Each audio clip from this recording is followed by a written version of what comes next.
প্রিয় দর্শক, কেমন আছেন সবাই? আশা করি যে যেখানে আছেন আলহামদুলিল্লাহ ভালো আছেন। আমিও ভালো আছি।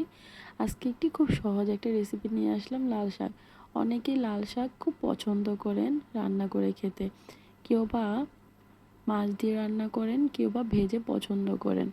আমি আজকে আপনাদের ভাজি করেই দেখাবো কিভাবে লাল শাক করতে হয়।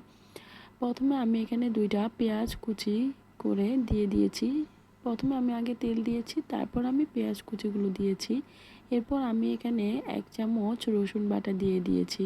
কেউ চাইলে রসুনের কোয়াও ছোট ছোট করে কেটে দিতে পারেন।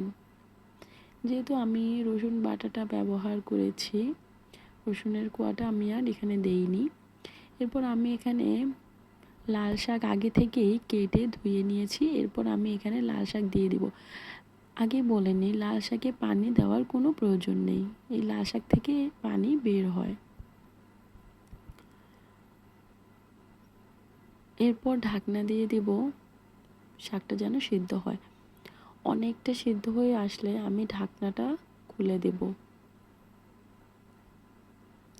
এরপর আমি নেড়ে চেড়ে দিব।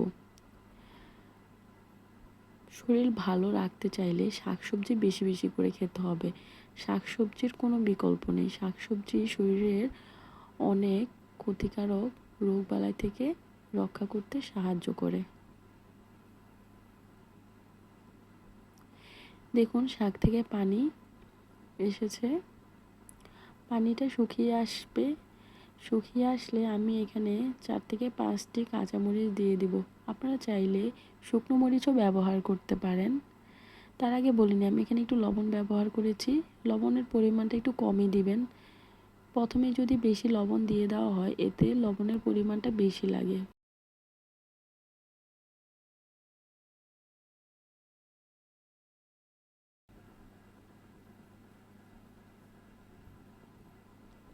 আমার শাক রান্না করা হয়ে গিয়েছে।